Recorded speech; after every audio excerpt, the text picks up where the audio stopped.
Di episode sebelumnya, menceritakan tentang Li Sen, yang datang untuk membuat perhitungan dengan Gu Qinfeng, dengan membawa kakeknya dan gurunya, serta tetua sekte yang lain. Cerita pun berlanjut. Setelah menggampar Li Sen, Huode lalu memarahinya, dan berkata, "Kau dasar bajingan kecil, apa kau tidak tahu bahasa manusia? Menurutmu siapa yang kau bilang sampah? Anak kecil sepertimu hanya menunggu kematian, jika berani menyinggungnya." Li Zieng yang kaget, karena cucunya digampar dan dimarahi, kemudian bertanya pada Huode, kenapa malah menggampar cucunya dan membela Gu Qinfeng, yang jelas-jelas dia adalah orang luar, dan bukan bagian dari sekte Yunxia. Bukannya menanggapi dengan hormat, Huode malah memarahi Li Zieng juga. Dia berkata, "Li Zieng, jika kau masih menyayangi cucu kecilmu, bawa dia pulang, jika tidak, bersiaplah menyalakan dupa di pemakamannya." Li Zieng pun, tentu semakin bingung, dengan sikap Huode saat ini. Dan Huode pun, terus memarahi mereka, karena Gu Qinfeng masih bersikap baik, dengan membiarkannya hidup, setelah menyinggungnya, akan tetapi, Li Sen malah berani datang untuk membuat perhitungan, jangankan cuma Li Sen, tapi seluruh keluarga Li, akan dia kirim menemui Raja Neraka. Li Zieng pun terdiam, dan tak bisa berkata-kata. Kemudian, Guang Yuan menghampiri Huode dan mempertanyakan keputusannya, bagaimana bisa, seorang murid dalam sekte, dipukuli oleh orang luar, dan hanya membiarkannya. Dia khawatir keputusan itu, akan mempengaruhi reputasi sekte Yunxia, dan pandangan sekte lain terhadap Yunxia, akan menjadi buruk dan bahkan direndahkan. Mendengar itu, Huode pun berubah wajahnya, dan berkata pada Guang Yuan, menjadi murid Jinde, membuatmu jadi besar kepala dan merasa besar, kau berani menentang keputusanku. Memang seperti yang diharapkan, dari murid orang yang penuh ambisi sepertinya. Guang Yuan menjawab pertanyaan dari Huode, bahwa tetua Huode sudah salah paham akan maksudnya, dia tahu bahwa Gu Qinfeng adalah orang yang penting bagi Huode, tapi dia sudah melukai Li Sen yang seorang murid dalam, jadi sangatlah tidak adil, jika dia membiarkan Gu Qinfeng begitu saja, dan tanpa memberikan hukuman apapun. Melihat para orang-orang itu, yang tidak mau mendengarkan Huode, dan terus saja menyanggah ucapannya, membuat Huode marah, dan kemudian dia menyingsingkan lengan bajunya, dan dengan wajah iblisnya, dia menghampiri Guang Yuan. Guang Yuan yang ketakutan, berkata, "Tetua, apa yang ingin kau lakukan?" Kemudian Huode mencengkram baju Guang Yuan, dan menyeretnya, seraya berkata, "Jika kau masih tidak ingin mendengarkanku, maka aku akan memberikanmu sebuah kesempatan, untuk membuat perhitungan kepada Gu Qinfeng, dan menyuruhnya untuk menghukum Gu Qinfeng sendiri, bukan cuma modal omong besar saja."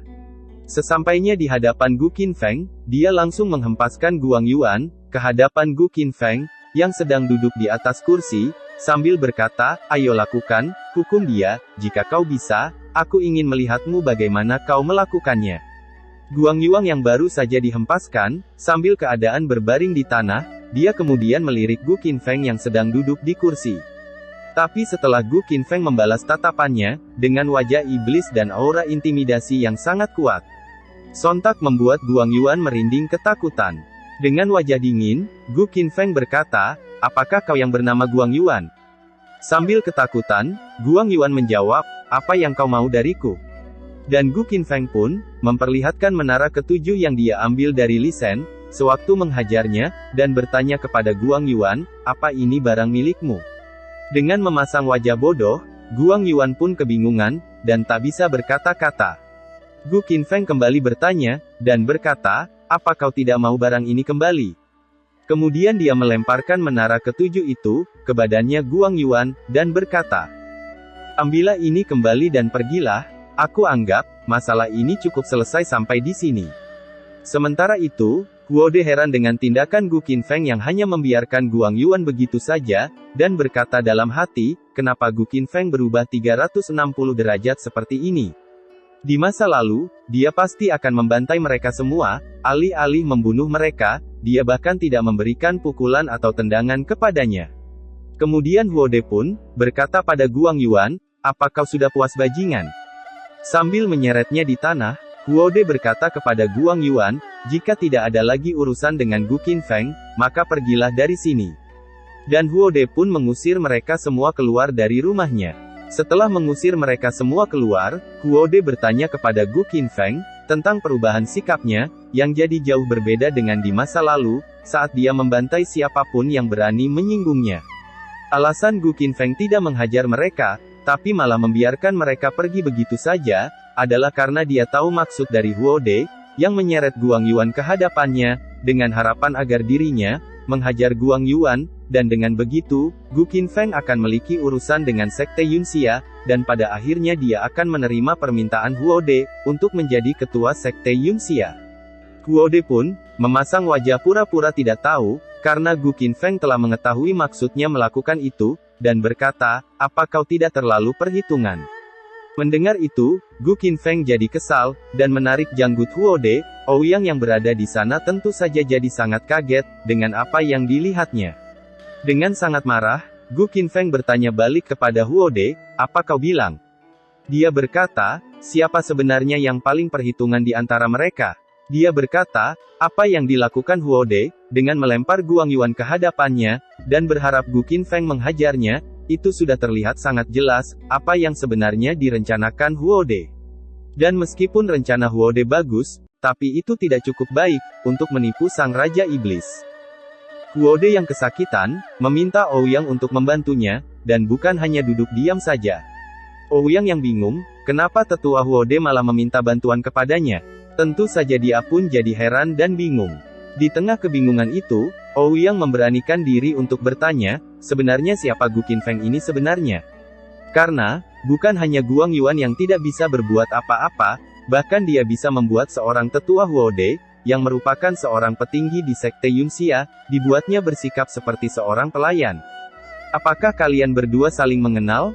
Huode menjawab, apa maksudmu saling mengenal? Dia adalah orang yang kau puj. Sebelum menyelesaikan perkataannya, Huode sejenak berpikir dan berkata dalam hati, bahwa identitas Gu Qinfeng adalah Gu Tianglang sangatlah rumit, dan jika dunia tahu identitas yang sebenarnya, maka dia khawatir akan terjadi bencana, seperti bencana surgawi beberapa ratus tahun yang lalu, yang menyebabkan perang berkepanjangan, untuk memperebutkan sumber daya yang sedikit, karena sebagian besar sumber daya, hancur karena bencana surgawi tersebut. Kemudian Huode berkata pada Ouyang, bahwa dia sulit untuk menjawab pertanyaannya, dan menyuruh Ouyang untuk bertanya kepada Gu Qinfeng sendiri. Kemudian Gu Qinfeng berkata, Ouyang kecil, kau sungguh ingin tahu siapa aku? Maka kemari dan mendekatlah. Ouyang pun mendekat, lalu Gu Qinfeng berbisik kepadanya dan berkata, sebenarnya dia adalah dewa. Mendengar itu, Ouyang jadi bingung, dan memunculkan banyak pertanyaan baru di benaknya. Sambil tertawa, Gu Qinfeng pun pergi meninggalkan Ouyang, dan menaruhnya untuk bermain sendiri, karena dia mau beristirahat. Kemudian, Huode pun menyuruh Ouyang untuk kembali. Ouyang pun pergi, dan di tengah perjalanan pulang, dia melihat seorang wanita cantik, yang kemunculannya dipenuhi bunga dan kupu-kupu yang indah. Dan sekilas mirip hero Odette di Mobile Legends. Ternyata, wanita itu adalah bibinya Ouyang, yang bernama Ouyang Fei Yue. Kemudian, mereka pun berbincang, tentang Tuan Qian, yang bisa memainkan lagu legenda. Kemudian, Ouyang menjelaskan kejadian sebenarnya, kepada bibinya, bahwa Gu Qinfeng bukanlah Tuan Qian, tapi semua orang tidak mempercayainya. Cerita pun berpindah, ke dalam kediaman Jinde, di sana terlihat Guang Yuan yang sangat marah, berbicara dengan Li Zieng karena dia telah dipermalukan oleh Huode. Karena di Sekte Yunxia, yang bisa mengimbangi Huode hanyalah gurunya, yaitu Tetua Jinde. Jadi Guang Yuan dan Li Zieng tidak bisa berbuat apa-apa, jadi mereka berniat untuk meminta bantuan dari Tetua Jinde. Tak lama setelah itu, tiba-tiba datanglah seorang pria yang terlihat berwibawa. Dan dia adalah Tetua Jinde. Kemudian, dia pun duduk dan berkata, aku sudah mendengar semuanya. Apa kalian tahu zaman apa sekarang? Dan kalian masih mengurusi hal kecil seperti ini. Hari pun berganti, Gu Qinfeng yang baru bangun, bertanya kepada Dasan di mana Huode. Karena dia belum melihatnya dari tadi. Dasan pun menjawab, bahwa Huode telah pergi meninggalkan Sekte Yunxia tengah malam tadi. Mendengar itu, Gu Qinfeng langsung kesal, karena dia tahu, bahwa Huode ingin secepatnya menjalankan rencana yang mereka bahas. Yaitu untuk mengikuti ujian dan menjadi murid luar. Setelah menjadi murid luar dia harus kembali mengikuti ujian untuk jadi murid dalam, dan setelah jadi murid dalam, dia harus bersaing untuk menjadi salah satu pemilik paviliun, dan kemudian baru bisa jadi calon ketua sekte. Membayangkannya saja, sudah membuat Gu Qinfeng merasa bahwa itu semua sangat merepotkan, dan membuatnya kesal. Kemudian, Dasan berkata bahwa tadi ada senior Tan Siru datang mencarinya, dan berkata bahwa tetua Fei Su mencarinya. Gu Qinfeng pun bertanya, siapa Fei Su? Dasan kemudian menjelaskan bahwa Fei Su adalah salah satu pemilik paviliun dan dia bertanggung jawab mengawasi murid luar, dan dia adalah salah satu petinggi di sekte dalam. Singkat cerita, Tan Siru membawa Gu Qinfeng menemui Fei Su. Setelah sampai di sana, bukannya menyambutnya, Fei Su malah bersikap dingin kepadanya, dan berkata bahwa dia tidak peduli bahwa Gu Qinfeng jenius atau bukan, dan dari keluarga kaya atau bukan, Fei Su tetap tidak merestuinya, dan dia menyuruh agar Gu Qinfeng memutuskan hubungan dengan Ouyang Ye. Gu Qinfeng pun langsung memasang wajah aneh. Fei Su kemudian mengancamnya, jika dia berani bertemu lagi dengan Ouyang, maka Fei Su akan membuat perhitungan dengannya. Kemudian, Gu Qinfeng pun pergi diantar oleh Tan Siru. Tan Siru yang kembali menemukan kepercayaan dirinya berkata, bahkan kau bersikap tidak sopan terhadap Master Fei Su, dan tidak mengucapkan sepatah kata pun. Gu Qinfeng menjawab, apa lukamu sudah sembuh? Aku bisa membuat luka yang baru untukmu. Mendengar itu, Tan Siru lalu ketakutan, dan tidak bisa menjawab ucapan darinya. Kemudian Tan Siru kembali kepada gurunya, dan berkata, guru kenapa kau tidak melakukan apa-apa kepadanya sama sekali? Fei Su menjawab, karena Gu Qinfeng sangat disukai oleh tetua Huode, meskipun dia tidak tahu siapa dia sebenarnya, karena itu, Fei Su tidak mau terlibat masalah dengan Huode karena alasan yang sepele, terlebih lagi, jika Fei Su menghukumnya, itu akan membuat pikiran Ouyang terganggu, jadi dia tidak akan fokus berkultivasi. Kemudian, Fei Su pun menyuruh Tan Siru agar dia tidak mencampuri urusan asmara Ouyang. Tan Siru menjawab, bahwa dia hanya membantunya mencari solusi, dan tidak bermaksud mencampuri urusannya. Fei Su berkata, kau pikir aku bodoh? Aku tahu apa yang keluarga Li berikan padamu, supaya dia mau terhadap Li Shen. Dengar baik-baik, jangankan Li Shen, bahkan kakak tertuanya pun yang menjadi ahli waris keluarga, tidak pantas untuk Ouyang. Itu dikarenakan, Fei Su sudah memiliki calon yang pantas untuk Ouyang. Tan Siru yang penasaran, bertanya kepada gurunya, siapakah orang itu? Fei Su menjawab, dia adalah pemimpin paviliun ke-9, Zhong Tianying. Mendengar itu, Tan Siru jadi kaget, dan berkata dalam hatinya, Zhong Tianying, bukan hanya dihormati dan dipuja murid wanita, tapi dia juga calon kuat untuk menjadi ketua sekte berikutnya. Jadi siapapun yang jadi kekasihnya, dia akan menjadi istri pemilik sekte Yunxia selanjutnya. Cerita pun berganti, Gu Qinfeng akhirnya sampai kembali ke kediamannya. Sesampainya di sana, Gu Qinfeng disambut oleh Dasan, dan dia berkata bahwa dia sudah ditunggu penasehat Fei Kui. Gu Qinfeng pun bertanya-tanya, kenapa hari ini, banyak orang yang mencarinya. Kemudian dia berkata, kau Fei Kui. Huode telah menjelaskannya padaku, dan berkata dalam hati bahwa Fei Kui berada di pihaknya, dia ditugaskan Huode untuk membantu dalam ujian. Fei Kui kemudian menjelaskan, tetua Huode sudah memutuskan, bahwa sekarang identitas Gu Qinfeng adalah murid luar. Gu Qinfeng pun heran, kenapa bisa padahal dirinya belum mengikuti ujian. Fei Kui menjawab, bahwa itu sangat gampang bagi tetua Huode untuk memutuskannya, kalau hanya menjadi murid luar. Dalam hati, Gu Qinfeng berkata, dasar orang tua itu, dia rupanya menggunakan cara licik demi rencananya, dia sudah berjanji untuk menurutiku, tapi dia seenaknya memutuskan, awas saja kalau aku berjumpa dengannya lagi. Kemudian penasehat Fei Kui, memberikan beberapa buku ilmu pedang, dan buku kultivasi sekte Yunxia. Karena besar kemungkinan itu akan muncul dalam ujian nanti. Dan dia juga mengatakan bahwa ujian, diadakan sebulan sekali, dan untuk ujian berikutnya adalah 5 hari lagi. Kemudian Gu Qinfeng pun berkata, baiklah aku akan sedikit berkultivasi dalam 5 hari ini, karena dia sudah memutuskan membantu Huode, jadi dia akan berusaha yang terbaik untuk melakukannya. Dan akhirnya, hari ujian pun datang, di sana sudah hadir para murid luar, dan yang jadi pengawasnya adalah, Guang Yuan, Li Zieng, Fei Su, dan dikepalai oleh tetua Rende. Satu persatu peserta ujian mulai menunjukkan kultivasinya, dan Tetua Rende pun terus bilang bahwa kau gagal. Kau gagal. Kau gagal. Sampai-sampai dia putus harapan, bahwa anak muda zaman sekarang kualitas kultivasinya sudah menurun jauh dari masa lampau, karena anak muda zaman sekarang, suka terburu-buru dalam berkultivasi. Kemudian, dia bertanya kepada penasehat Fei Kui, apakah masih ada peserta lain? Fei Kui menjawab, bahwa masih ada 3 murid yang tersisa. Dan setelah orang itu muncul, betapa kagetnya Li Zieng dan Guang Yuan, serta Fei Su, karena yang muncul adalah si MC kita, Gu Qinfeng.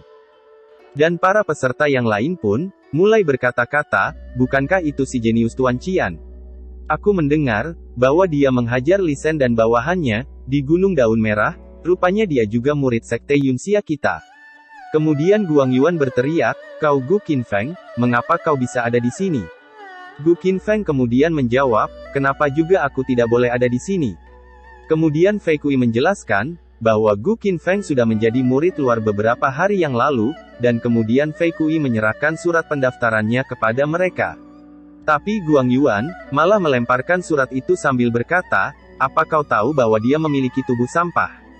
Kemudian Fei Kui menjawab, tentu saja aku tahu itu, tapi yang menjadi syarat lulus ujian masuk sekte inti ini adalah, dia bisa mencapai 5 alam pertama dan memiliki keberhasilan paling sedikit di salah satu seni surgawi atau yang disebut Celestial Arts. Gu Qinfeng mungkin saja gagal, tapi itu tidak berarti, dia tidak memiliki 5 lapisan bawaan. Selain itu sekte Yunxia tidak memiliki aturan bahwa, orang yang memiliki tubuh yang gagal tidak bisa mengikuti ujian.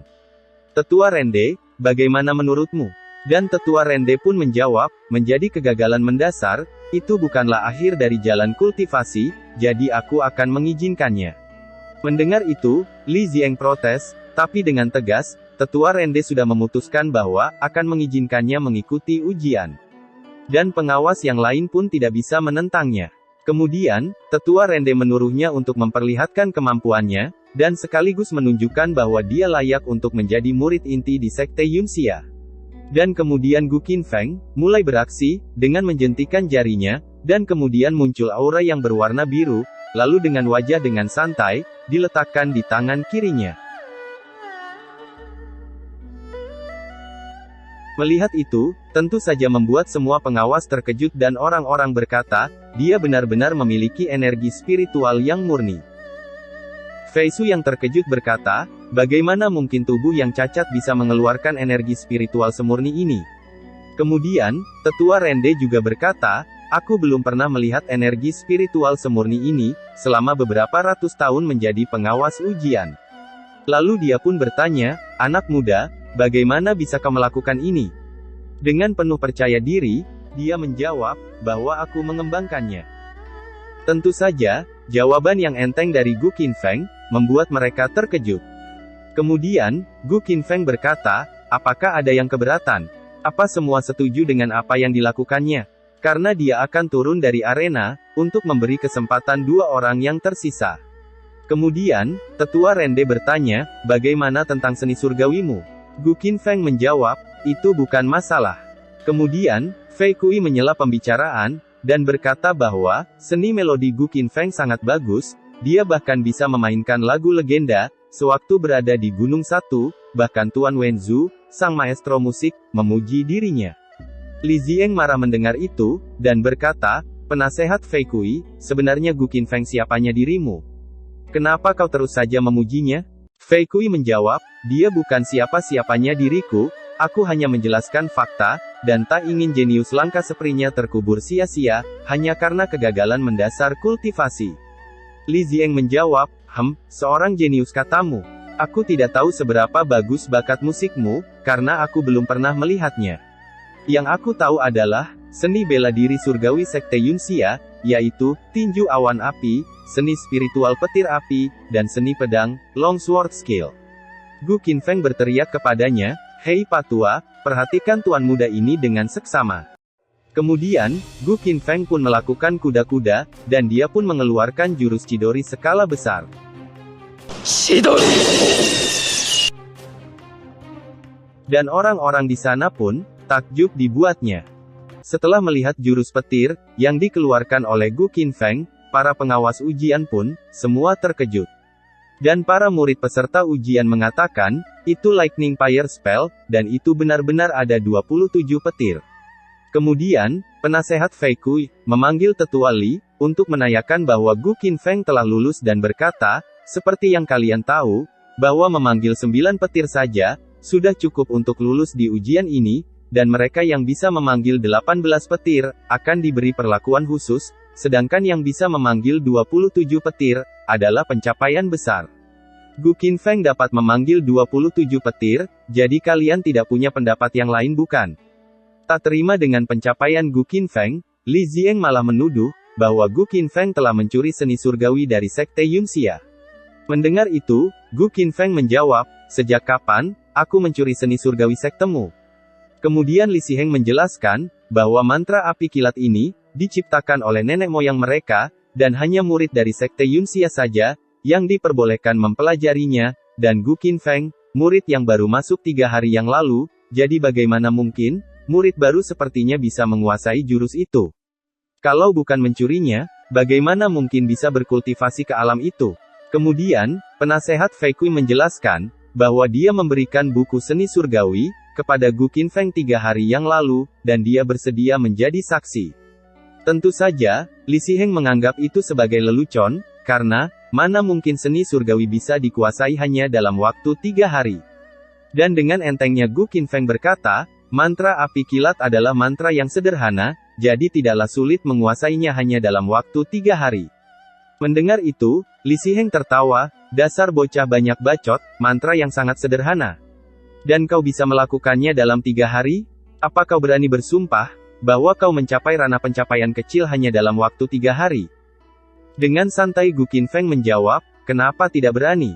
Itu hanyalah pencapaian kecil, dan bukan pencapaian besar. Li Ziheng kembali tertawa, dan berkata, apa kalian semua dengar? Apa yang dia katakan? Sampah ini sungguh sombong, dan tahu bagaimana caranya memuntahkan omong kosong. Lalu Li Ziheng menantang Gu Qinfeng untuk melakukan pencapaian besar. Belum juga Li Ziheng selesai bicara, tiba-tiba dia dikagetkan dengan teriakan orang-orang. Semuanya lihat, itu 36 petir, dia melakukan pencapaian besar, dan dia melakukannya dalam 3 hari. Dan dengan arogan, Gu Qinfeng berkata, karena kau tidak bisa melakukannya, bukan berarti aku juga tidak bisa, lihat ini Patua. Kemudian Gu Qinfeng menambahkan jumlah petirnya menjadi 54. Dan tentu saja, dengan 54 petir yang dia ciptakan itu membuat semua orang terkejut, dan mereka mengakui kejeniusannya, tapi ada juga yang berpikir, dalam 3 tahun saja belum tentu bisa menguasainya, jadi mana mungkin dia bisa menguasai itu dalam 3 hari, pasti dia mencurinya dan mempelajari itu dari dulu.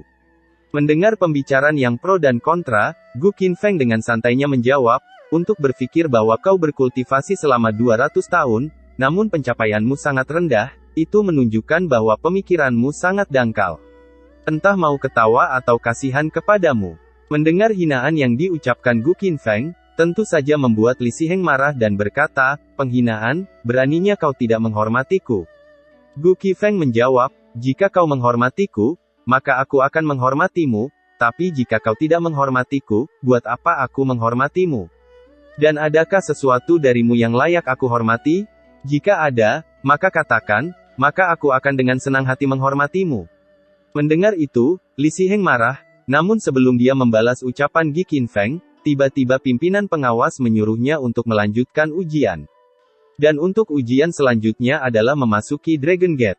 Dragon Gate atau gerbang naga adalah ujian untuk menguji seberapa besar tekad seseorang, jadi bagi orang yang memiliki tekad lemah atau kurang kuat, tidak akan bisa melewatinya. Kemudian, perlahan Gu Qinfeng berjalan menuju gerbang itu.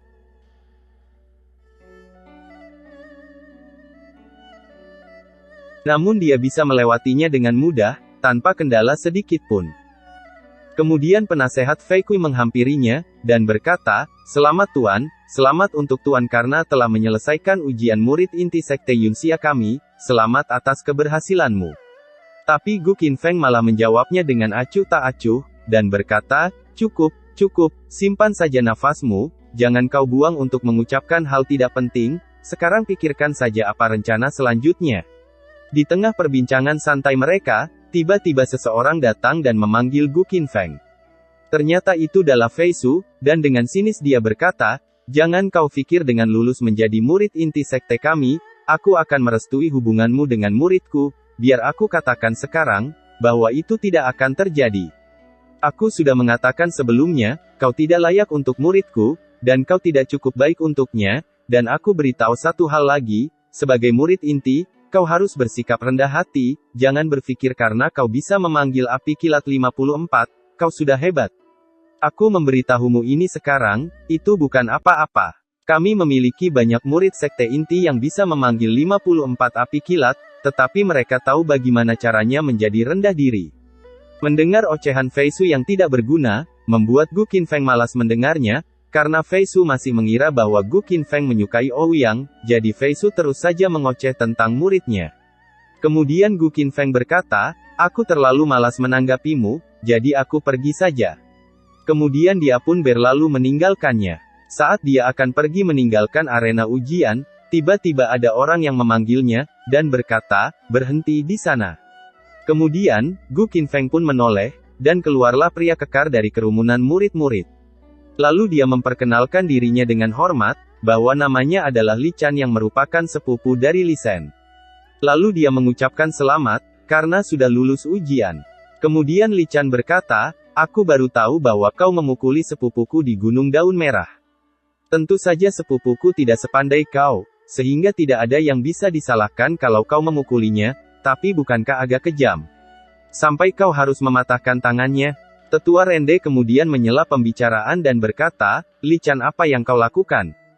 Kemudian Li Chan menjawab, "Hormat Tetua Rende, gosip mengatakan, bahwa Gu Qinfeng telah mengalami perubahan supernatural di tubuhnya, setelah dia mengalami kegagalan di fondasi dasar, sehingga membuat dia mempunyai tubuh yang sangat kuat. Dan sekarang semua orang telah menyaksikan betapa murni energi spiritualnya, dan dia mampu membuat 54 petir. Jadi murid ini ingin meminta nasihat kepada Gu Qinfeng." Tetua Rende menjawab, "Kekuatanmu jauh di atas Gu Qinfeng, apakah kau sungguh ingin meminta nasihat kepadanya?" Li Chan menjawab, "Tuan Qian ini dikenal sebagai jenius sepanjang masa, tidak hanya bakat musiknya sangat luar biasa, dia juga memiliki tubuh yang sangat kuat, jadi mana mungkin aku tidak meminta nasihat dari orang jenius sepertinya." Kemudian, Li Chan menghampiri Gu Qinfeng dan bertanya apakah mau menerima tantangannya. Gu Qinfeng menjawab dengan santai, "Tentu." Mendengar jawaban Gu Qinfeng, Tetua Rende kemudian menyela dan berkata, "Gu Qinfeng, Li Chan sangat kuat, apa kau yakin akan menerima tantangannya?" Gu Qinfeng menjawab, "Hanya dengan melihatnya saja, aku sudah tahu bahwa dia tidak akan membiarkanku hidup tenang, kalau aku tidak menerima tantangannya, jadi lebih baik diselesaikan sekarang." Kemudian Gu Qinfeng bertanya kepada Li Chan, "Apakah ada aturannya? Dan apakah kita harus berhenti jika terjadi sesuatu kepada salah seorang dari kita?" Li Chan menjawab, "Apakah kau berani melawanku di arena pertempuran?" Gu Qinfeng bertanya, "Arena pertempuran? Apakah ada peraturannya?" Kemudian pengawas Fei Kui menjelaskan kepada Gu Qinfeng, bahwa di arena pertempuran tidak ada banyak aturan, hanya saja tidak boleh merusak akar spiritual dan juga membuat lawannya lumpuh. Gu Qinfeng menjawab, "Dengan kata lain, kita bisa bertarung dengan cara apapun, asalkan tidak merusak akar spiritual dan melumpuhkan lawan." Kemudian dia berpikir, "Aku sudah banyak bertarung sebelumnya, dan semua lawanku berakhir dengan kematian, aku tidak pernah bertarung di arena pertempuran, kelihatannya ini sangat menyenangkan." Melihat Gu Qinfeng yang berpikir begitu lama, Li Chan bertanya kepadanya, "Kenapa? Apa kau takut?" Mendengar itu, Gu Qinfeng memasang wajah malas, dan menjawab, "Ya, aku takut. Tapi aku bisa melakukannya, jadi ayo pergi ke arena." Tetua Rende kemudian mencoba menghentikan mereka sekali lagi, dan berkata, "Gu Qinfeng, aku menyarankanmu untuk mempertimbangkan kembali tantangan ini. Kau tidak diizinkan untuk merusak akar spiritual lawanmu, tapi diperbolehkan melukai fisik atau internal." Gu Qinfeng menjawab, "Terima kasih." Kemudian dia berkata dalam hati, "Tetua Rende punya hati yang baik, tidak buruk juga." Di kejauhan, Fei Su melihat ke arah arena pertarungan. Dan dia berkata, gerak-geriknya riang, dan cara berbicaranya santai.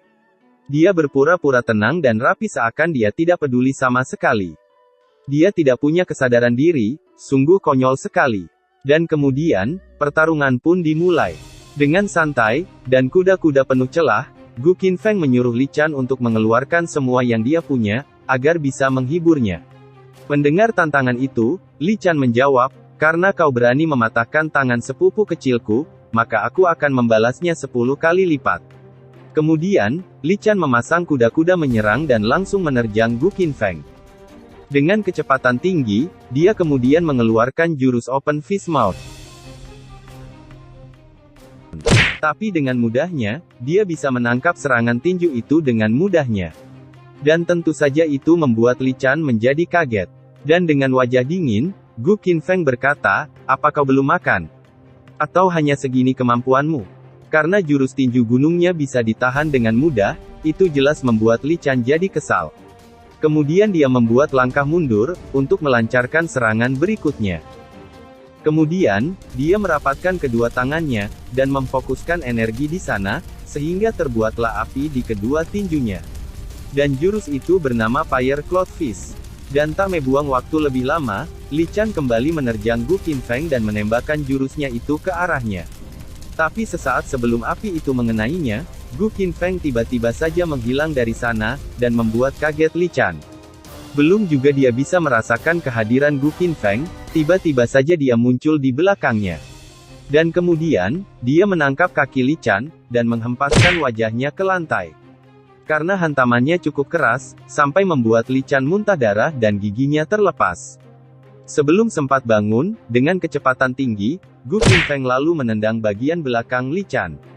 Dan membuatnya terpental jauh. Dan belum cukup sampai di sana, Gu Qinfeng mengeluarkan jurus api kilat merah, lalu menghujam ke arah Li Chan dengan telak, dan membuat dia menjadi kerangka transparan. Melihat cucunya dikalahkan, membuat Li Siheng berteriak, dan memanggilnya, "Chan-er." Lalu para penonton yang terkesima berkata, "Bukankah itu api kilat merah?" Dan kejadian itu juga membuat tetua Rende dan Fei Su kaget, dan berkata, dia benar-benar mengolah mantra api kilatnya ke ranah penuh, dengan menembakkan 81 api kilat ke arahnya. Kemudian Gu Qinfeng meninggalkan Li Chan yang sudah gosong. Dan di kejauhan Fei Su yang masih terkejut, berkata dalam hati, "Aku tidak menyangka, bahwa Gu Qinfeng sekuat ini." Dan tak terkecuali, kejadian itu juga mengejutkan penasehat Fei Kui. Dia berkata, "Aku menyerahkan buku mantra api kilat kepadanya beberapa hari yang lalu, dan dia benar-benar mampu berkultivasi ke ranah pencapaian penuh, hanya dengan beberapa hari." Dan berkata dalam hati, "Aku telah mempelajari mantra ini selama 34 tahun, dan masih belum bisa membuat 61 api kilat. Tapi dia bisa jauh melampaui kami. Mungkin sekarang, kami bisa pergi ke kuburan karena malu." Melihat cucunya yang sudah gosong, Li Siheng kemudian berkata, "Dasar pria yang kejam." Mendengar itu, penasehat Fei Kui menjelaskan dan berkata, "Tetua Li, ini adalah arena pertarungan, jadi wajar apabila seseorang terluka, lagi pula Li Chan yang memintanya untuk bertarung di arena pertempuran." Dan setelah 2 gerakan, Gu Qinfeng memberi Li Chan peringatan, tapi dia mengabaikannya. Aku bisa bilang, bahwa Li Chan mendapatkan yang dia minta. Li Siheng pun marah kepada penasehat Fei Kui, tapi sebelum dia sempat berbicara, Gu Qinfeng lebih dulu berkata, "Aku mengatakan ini untuk semua keluarga Limu, di masa depan jangan datang menyebabkan masalah bagiku lagi. Tapi jika kalian bersikeras untuk datang, maka pertimbangkan konsekuensi dari tindakan kalian di masa depan. Aku bukan Buddha, yang memiliki belas kasih, dan aku juga bukan dewa, yang punya banyak ruang untuk pengampunan bagi siapapun. Jika kau menghormatiku, aku juga akan menghormatimu, tapi jika kau berani menggangguku, maka aku akan membalasnya 100 kali lipat." Dan dia pun berjalan meninggalkannya. Kemudian penasehat Fei Kui berbalik dan berkata, "Hei, Master Fei Su, sebelumnya aku ingat bahwa kau berkata, mereka yang membuat 54 api kilat bukanlah apa-apa, dan banyak murid sekte inti yang bisa melakukannya, tapi mereka tahu bagaimana caranya menjadi rendah diri, bukankah aku benar?" Fei Su dengan wajah kesal menjawab, "Lalu kau mau apa?" Kemudian penasehat Fei Kui melanjutkan perkataannya, "Namun aku bertanya-tanya, apakah ada murid sekte inti yang telah mencapai pencapaian penuh, dan berhasil membuat 81 api petir?" Jika aku ingat dengan benar, tidak ada satupun bukan. Dan jika aku tidak salah, kau juga belum mencapai kultivasi ranah pencapaian penuh, bukankah benar begitu? Jadi siapa yang rendah hati di sini, dan siapa yang egois di sini? Dan juga, jangan kau pernah sebut bahwa Gu Qinfeng tidak layak untuk muridmu, karena di masa depan, muridmu yang akan menjadi tidak layak untuknya. Kemudian dia pun pergi, meninggalkan Master Fei Shui yang berwajah kesal. Dengan marah, Fei Shui berkata, "Apa katamu?" Tapi Fei Kui berjalan mengabaikannya. Kemudian Fei Kui mengejar Gu Qinfeng, yang sudah jauh meninggalkannya, dan berkata, "Tuan muda, Anda seperti dewa, aku sangat menghormatimu, dan mulai dari sekarang, aku akan menjadi penggemarmu." Tapi dengan wajah malah Gu Qinfeng menjawab, "Kau pandai menjilat pantat hah? Bukankah Wode bilang, bahwa aku harus merebut salah satu dari 12 kursi setelah menjadi murid inti sekte? Dapatkah kau menyiapkan itu untukku?" Fei Kui menjawab, "Tuan muda kau harus menunggu untuk itu." Gu Qinfeng bertanya kenapa harus begitu. Kemudian Fei Kui menjelaskan, bahwa untuk merebut salah satu kursi, harus mengikuti turnamen tahunan, dan itu masih ada waktu 1 bulan lagi. Karena Gu Qinfeng adalah orang yang paling benci disuruh menunggu, dia berkata, "Kenapa tidak sekarang saja, aku bisa langsung mengalahkan mereka." Fei Kui kembali menjelaskan, "Tuan muda, aku tidak tahu apakah Master Wode telah menjelaskan ini sebelumnya, kita harus mengikuti jalan kita dengan ketat, sehingga kita tidak akan mendapatkan kekurangan di masa depan." Meskipun masih kesal, Gu Qinfeng menyetujuinya untuk menunggu bulan depan. Kemudian, karena merasa Gu Qinfeng kelelahan karena telah mengikuti ujian, dan bertarung melawan Li Chan, dia menyarankannya untuk beristirahat, dan untuk mengatakan kalau ada kebutuhan yang lain. Gu Qinfeng berkata, "Baiklah, kalau begitu aku minta beberapa sumber daya, batu perak hujan angin, 9 mata mutiara hujan, dan batu bulan tembaga bulan." Mendengar itu, Fei Kui menjadi kebingungan, dan berkata, "Aku belum pernah mendengar sumber daya itu, tapi aku akan menanyakan kepada Master, di mana aku bisa mendapatkannya."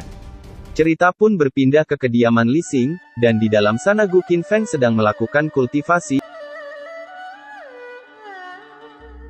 untuk melepaskan rohnya dari tubuh fana, dan kemudian dia berencana untuk jalan-jalan di sekitar, dan dia pun pergi ke gunung di sekitar sekte. Di kejauhan dia melihat sesuatu yang bersinar di tengah hutan. Kemudian dia pun pergi memeriksanya, tapi setelah cukup dekat, dia pun sedikit terkejut, dan berkata, "Apa itu?" "Itu seperti arai mini alami." Kemudian dia berhenti di pohon, dan melihat ada 3 orang di sana, dan tak lama setelah itu, datanglah seorang perempuan menghampiri mereka. Sesampainya di sana, wanita itu kemudian mencabut pedangnya dan menebaskannya ke arai tersebut, dan arai itu mulai retak dan hancur, lalu kemudian menghilang perlahan.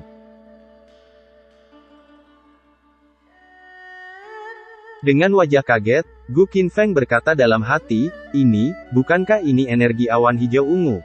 Setelah Gu Qinfeng mengawasi mereka, dia kemudian berkata, "Ini adalah aura spiritual yang sangat langka. Jika sebuah gua memancarkan aura seperti itu, maka di dalamnya terdapat harta yang luar biasa. Ini sungguh menarik." Kemudian Gu Qinfeng pun segera kembali ke tubuh aslinya, dan dia segera bergegas untuk kembali ke gua itu, karena kalau sampai terlambat, dia akan kehilangan sumber daya yang ada di dalam gua itu. Singkat cerita, Gu Qinfeng pun tiba di tempat gua itu, dan salah seorang dari mereka, menyadari kehadirannya, kemudian menoleh ke arah Gu Qinfeng, dan berkata, "Apa kau tersesat? Cepatlah pergi dari sini, kalau tidak, aku akan membunuhmu." Mendengar itu, membuat Gu Qinfeng memasang wajah malas. Dan kemudian dia berpikir, orang-orang ini, kultivasinya hanya di tahap 7-8 lapisan, hanya gadis itu yang kultivasinya layak di sini. Kemudian, Huang Yao kembali menoleh ke arah Gu Qinfeng, dan ternyata dia masih ada di sana, dan kemudian berkata, "Mengapa kau belum pergi? Apa kau cari mati?" Sambil mencabut pedangnya. Tapi kemudian, Master Qingning menghentikannya, dan berkata, "Huang Yao, apa yang kamu lakukan?" Huang Yao menjawab, "Master Qingning, sudah jelas orang ini kemari untuk melakukan raid gua seperti kita." Qingning menjawab, "Apa dia berkata seperti itu, bahwa dia kemari untuk raid? Selain itu, gua ini bukan milik siapapun, setiap orang memiliki hak untuk raid di sini. Kemudian, seorang pria tua yang bernama Zhang Hengseng berkata, Huang Yao, tempat ini bukan sekte Yunxiamu, aku akan menyarankan untuk berhenti bersikap sombong. Posisi 12 kursi murid inti sekte Yunxiamu, tidak berarti apa-apa, setelah kau meninggalkan sekte. Tentu saja ucapan itu membuatnya kesal, dan berkata, Zhang Hengseng, aku bisa melihatmu bahwa kau sedang sakit sekarang. Menempati posisi kedua dari 12 kursi, namun Li Qiandong 1000 kali lebih baik darimu. Kamu harus belajar dari dia lagi. Kemudian, pria Li Qiandong mencoba menghentikannya, dan berkata apa kau sudah selesai. Sementara mereka bertengkar, Gu Qinfeng hanya diam mengawasi mereka sambil berpikir, aku tidak pernah berpikir akan bertemu murid inti sekte Yunxia di sini, dan sepertinya dua dari mereka menempati 12 kursi utama. Sungguh kebetulan. Setengah jam kemudian, Gu Qinfeng masih mengawasi mereka dengan bosan.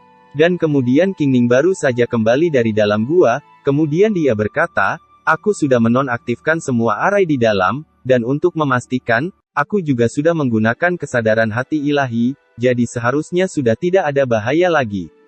Tapi untuk jaga-jaga, aku akan masuk pertama ke dalam, setelah aku mengkonfirmasi tidak ada bahaya, baru kalian masuk mengikutiku. Kemudian, Qingning pun bersiap memasuki gua, dan dia akan melakukan jurus kesadaran hati ilahi. Tapi, sebelum dia melakukannya, Gu Qinfeng memanggilnya, hei nyonya yang di sana, jika kau terus seperti ini, kamu akan mati. Mendengar itu, Qingning menjawab, apa yang kau maksud aku akan mati? Gu Qinfeng menjelaskan bahwa, kamu telah menonaktifkan semua arai yang berada di dalam, tapi masih ada mata arai yang belum kamu hilangkan, kekuatan ledakan itu sangat menakutkan, dan ledakannya akan membuat tubuhmu hancur berkeping-keping. Huang Yao dengan sombong berkata, memangnya siapa kamu? Dan apa hubungannya dengan kamu? Gu Qinfeng kembali menjawab, aku hanya seorang pejalan kaki, dan kalian masih sangat muda, sehingga aku tidak tega melihat kalian kehilangan kehidupan dengan sia-sia seperti ini. Huang Yao berkata, hanya pejalan kaki katamu. Tidakkah kau melebihkan dirimu sendiri?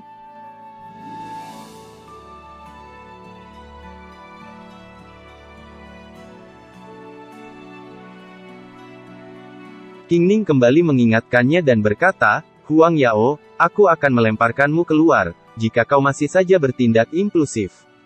Sekedar info, impulsif adalah kondisi seseorang yang mendapatkan dorongan untuk melakukan sebuah tindakan, tanpa memikirkan konsekuensinya terlebih dahulu.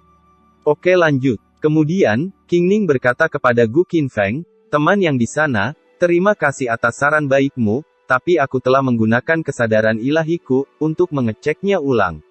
Di sana ada 37 arai di dalam gua, dan aku sudah mematikan semuanya termasuk mata arainya. Gu Qinfeng menjawab, di sana masih ada satu mata arai lagi yang belum kau matikan, dan lokasinya ada di bagian terdalam gua. Mendengar perkataan dari Gu Qinfeng, membuat Qingning menjadi agak ragu, dan dia menoleh ke arah mulut gua sambil berpikir, aku telah mengkonfirmasi bahwa semua arai yang ada di dalam sudah ku matikan semua, jadi di mana letak arai yang dia maksud? Kemudian, Li Qiandong berkata, Master Qingning, orang ini memiliki latar belakang yang tidak diketahui, aku takut dia hanya mengulur waktu, dan meminta bantuan untuk menyerang gua ini. Qingning pun berpikir, bahwa Li Qiandong ada benarnya juga. Lalu dari belakang Huang Yao berteriak, Master Qingning, aku sudah tahu dia di sini hanya untuk mengulur waktu, jadi izinkan aku untuk melumpuhkannya, dan kita bicarakan nanti. Sebelum sempat menanggapi ucapan dari Huang Yao, tiba-tiba terjadi getaran kuat dari dalam gua.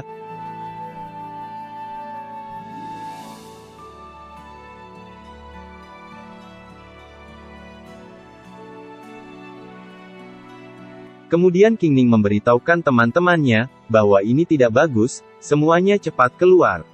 Kemudian terjadilah ledakan besar dari dalam gua, sehingga menimbulkan asap yang cukup tebal.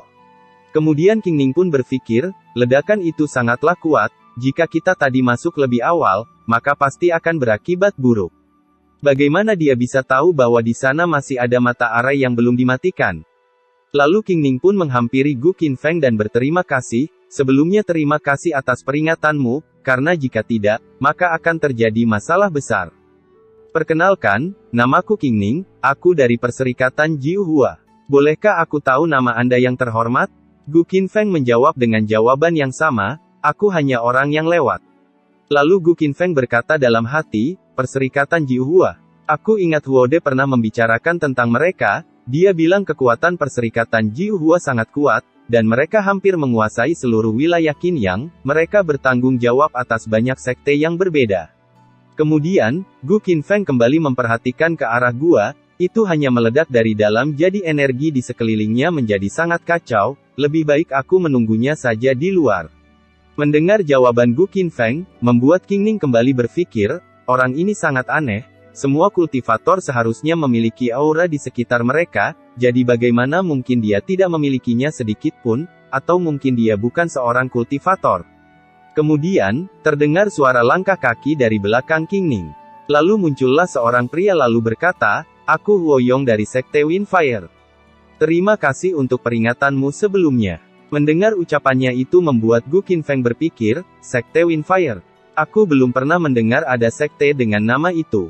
Dan disusul dengan Li Qiandong yang juga memperkenalkan dirinya, aku Li Qiandong dari Sekte Yunxia, terima kasih atas peringatanmu. Kemudian Gu Qinfeng bertanya, apa kalian dari Sekte Yunxia?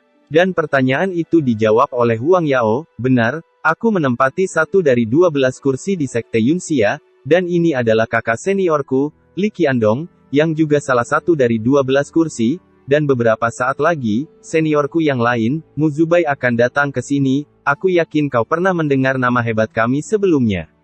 Gu Qinfeng menjawab, Mu Zubai. Aku belum pernah mendengarnya sebelumnya, apa dia juga adalah salah satu dari 12 kursi utama?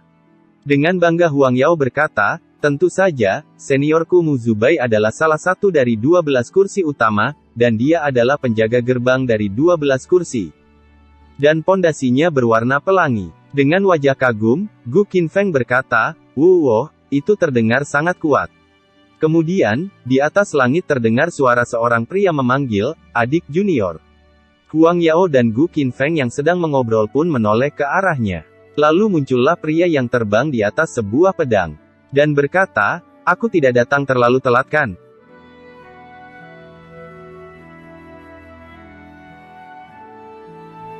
Huang Yao terlihat sangat senang dengan kedatangan seniornya dan menyapanya.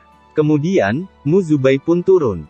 Melihat kedatangan Mu Zubai, Huoyong terlihat tidak senang dan berkata, Sekte Yunxiamu tidak memiliki etika sama sekali, kau bahkan berani meminta bantuan, jika seperti itu, seharusnya juga aku memanggil saudaraku dari Sekte Windfire ke sini juga. Mendengar kekesalan dari Huoyong, Mu Zubai pun menjawab, Hai, saudara Huo, mereka tidak memanggilku ke sini untuk membantu. Sebenarnya aku adalah orang yang menemukan gua ini bersama Qingning, karena aku memiliki sedikit urusan yang harus dilakukan, jadi aku datang sedikit terlambat. Kalau kau tidak percaya, kau bisa menanyakannya kepada Qingning. Dan Qingning pun membenarkan ucapan dari Mu Zubai. Kemudian Qingning hendak menjelaskannya, tapi sebelum dia sempat berbicara, dia dikejutkan dengan Gu Qinfeng yang masuk ke dalam gua, dan mereka pun terkejut. Kemudian Qingning berkata, ayo cepat kejar dia. Dan mereka semua pun masuk ke dalam gua.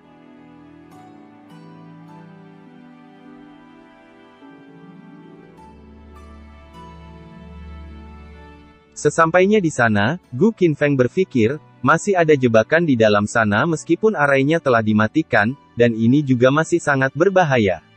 Mu Zubai dan Qingning memperhatikannya dari kejauhan, kemudian Mu Zubai bertanya, siapa dia? Karena ditanya secara mendadak oleh Mu Zubai, Qingning pun jadi kebingungan. Dan kemudian dia menjelaskan kepadanya. Setelah mendengarkan penjelasan Qingning, Mu Zubai pun kemudian menghampiri Gu Qinfeng, dan dia memperkenalkan dirinya, namaku Mu Zubai, aku dari Sekte Yunxia. Dan Gu Qinfeng kembali menjawab dengan jawaban yang sama, aku hanya pejalan kaki yang lewat. Mendengar jawaban yang sama untuk ketiga kalinya, membuat Huang Yao kesal dan berkata, kakak senior, orang ini tidak tahu apa-apa, kenapa kita tidak menendangnya keluar? Mendengar perkataan tidak sopan dari Huang Yao, Qingning pun menjawabnya dengan nada tinggi, Huang Yao, bagaimana bisa kau berkata begitu? Kita semua akan mati, jika dia tidak memperingatkan kita. Dan Mu Zubai pun, juga memberikan tatapan tajam kepada Huang Yao, dan membuatnya terdiam dengan kesal. Kemudian King Ning memberikan saran kepada semua orang, untuk mengikuti aturan lama dalam sebuah raid, yaitu, kita pergi bersama dan saling membantu jika ada kesulitan, kemudian kalau menemukan sesuatu yang berharga, kita akan membaginya dengan rata, apakah ada yang keberatan? Sebelum ada seorang pun yang menjawabnya, tiba-tiba Gu Qinfeng berkata, kalian bisa pergi bersama. Aku akan pergi berjalan-jalan sendirian. Mendengar ucapan dari Gu Qinfeng, dengan perasaan bingung, heran, dan kesal, mereka kompak menjawab, mau berjalan-jalan begitu saja katamu. King Ning pun bertanya kepada Gu Qinfeng, kawan, apakah kau tidak mau pergi bersama kami? Gu Qinfeng menjawab, tidak perlu. Kemudian, Gu Qinfeng pun pergi meninggalkan mereka, meskipun King Ning terus memanggilnya tapi dia mengabaikannya. Mu Zubai pun berkata kepada King Ning, kau tidak perlu memikirkan dia hidup atau mati, gua ini ditahan dengan arai pendukung, dan untuk berjaga-jaga, kita harus dengan cepat menyelesaikan urusan di gua ini. Mendengar itu, King Ning pun menjawab, baiklah.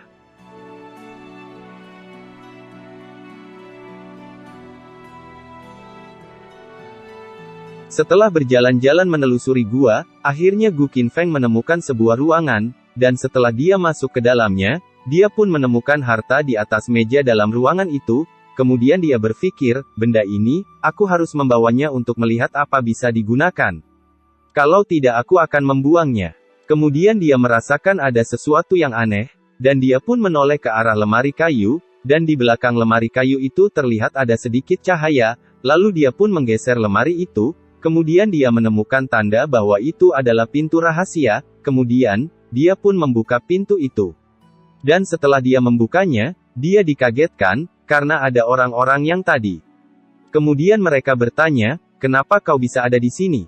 Gu Qinfeng menjawabnya, aku hanya jalan-jalan. Kemudian dia melihat bahwa ada dua orang yang tidak ada bersama mereka, dan dia bertanya, kemana dua orang yang lain? Li Qiandong menjawabnya, kakak senior kami dan King Ning, pergi untuk menginvestigasi jalan di depan. Kemudian dia bertanya, apa kau menemukan harta yang langka? Bukannya menjawab pertanyaan itu, Gu Qinfeng malah berpikir, apa itu? Apakah sebuah jebakan? Karena pertanyaannya tidak dijawab, tentu itu membuat Huang Yao kesal dan berkata, kami bicara padamu, apa kau bisu? Aku sudah memperingatkanmu, dan kau masih tetap seperti itu. Gu Qinfeng masih saja mengabaikannya, dan membuat Huang Yao tambah kesal, kau berani mengabaikan master muda ini. Apa kau sudah bosan hidup? Karena emosinya sudah tak terbendung, akhirnya dia pun menyerang Gu Qinfeng. Gu Qinfeng hanya diam dan tetap mengabaikan Huang Yao yang menerjangnya. Dan sesaat sebelum pukulan itu mengenainya, dia mampu menghindarinya dengan mudah, lalu kemudian dia menangkap tangannya. Dan kemudian berkata, bocah kecil, kenapa temperamenmu sangat buruk? Berhati-hatilah, kapanpun kau menjalankan misi, maka berhati-hatilah, atau kau akan menyesalinya. Tuan muda ini tidak punya waktu untukmu. Kemudian, dia pun menghempaskannya sambil berkata, pergilah, beristirahat di sebelah sana. Bukannya menuruti Gu Qinfeng, Huang Yao malah bangkit, dan berkata, kau, berani menyentuhku. Kau benar-benar cari mati. Kemudian Huang Yao melakukan kuda-kuda, untuk mengeluarkan jurus api kilat Sekte Yunxia, sehingga di sekitar tubuhnya dialiri kilat kuning. Lalu dia menembakkannya ke arah Gu Qinfeng. Tentu saja, dengan mudah Gu Qinfeng bisa menghindarinya, dan berkata, bocah kecil, apa kau berani melawanku? Dan dalam sekejap, Gu Qinfeng sudah berada di hadapannya, kemudian dia menendang perutnya dengan telak. Huang Yao pun, kaget sambil menahan rasa sakit. Dan dia pun terhempas ke dinding dengan keras. Melihat itu membuat Li Qiandong terkejut, sambil berteriak, adik junior. Melihat adik juniornya yang tertancap di dinding dan pingsan, kemudian Li Qiandong bertanya, siapa kau sebenarnya? Tapi Gu Qinfeng malah mengabaikannya dan pergi, kemudian dia melihat ke arah dinding yang mencurigakan, dan dia pun mengalirkan energi ke dinding itu, sehingga muncul lambang pintu rahasia, dan pintu itu pun kemudian terbuka. Dan dia pun masuk ke dalam ruangan itu, di sana dia melihat ada sebuah kristal di sana, kemudian dia berjalan mendekatinya. Tapi setelah dia masuk ke dalam teritori kristal itu, tiba-tiba aktif sebuah arai rahasia. Dia pun sedikit terkejut melihat arai itu, dan berkata, bukankah ini arai The Great Illuminisix Shield? Ini bukan sesuatu yang dapat dibuat oleh orang biasa, arai ini biasa dipakai untuk menyegel monster yang mengerikan, kenapa ada orang yang memasangnya di sini? Dan yang disegel di dalam sini, seharusnya, sudah lama keluar jika tidak ada arai ini di sini, dan apa yang disegel di sini. Karena kristal ini adalah inti dari arai, dan jika ada yang mengambilnya, maka yang tersegel di dalam sana akan terlepas, tapi lupakan saja, karena itu bukan urusanku. Tapi kristal langit ungu emas ini, adalah benda yang bagus, ini mengandung roh murni dari matahari. Meskipun ini sudah menjadi pecahan, tapi ini masih sangat berharga untuk kultivasiku. Kemudian dia pun mengambilnya, dan berkata, untuk membuat arai ini, seharusnya diperlukan 6 kristal untuk menjadi mata arai. Dan pikiran jahat pun muncul di benaknya, aku akan mengambil kristal ini dulu, kemudian aku akan mencari 5 yang lainnya. Setelah mengambil kristal yang ada di dalam ruangan itu, Gu Qinfeng menelusuri gua, untuk mencari 5 kristal yang lainnya. Dan akhirnya dia menemukan satu persatu kristal itu, dan membuatnya menjadi senang. Kemudian, dia menemukan satu pintu rahasia terakhir, lalu dia pun membukanya, dan setelah dia masuk ke dalam, di sana sudah ada Qingning dan Mu Zubai, yang tiba di sana lebih dulu. Dan mereka pun menjadi terkejut, dengan kejadian itu. Kemudian, Qingning bertanya, kawan, bagaimana kau bisa sampai di sini? Lalu Gu Qinfeng menjawabnya, kenapa juga aku tidak bisa sampai di sini? Kemudian, Qingning menjelaskan bahwa bukan itu maksud pertanyaannya, tapi apakah kau tidak mengalami kesulitan apapun untuk sampai di sini? Gu Qinfeng menjawab, tidak ada, bagaimana dengan kalian? Kami pun, juga tidak menemukan kesulitan apapun. Lalu Gu Qinfeng berkata, mungkin sekarang tidak ada, tapi, belum tentu ke depannya juga tidak ada kesulitan, jadi kusarankan, kalian untuk segera menyelesaikan semua urusan di sini, dan segera pergi meninggalkan tempat ini. Kemudian, Gu Qinfeng melihat ada simbol pintu rahasia, di belakang mereka. Dan dia berpikir, jebakan ini, bukankah ini? Sementara Gu Qinfeng berpikir, Mu Zubai berkata kepada Qingning, kenapa kau peduli dengan apa yang dia katakan? Ayo cepat, dan masuk ke dalam. Karena kejadian ledakan arai, yang luput dari pencarian kesadaran ilahinya, membuat Qingning lebih waspada.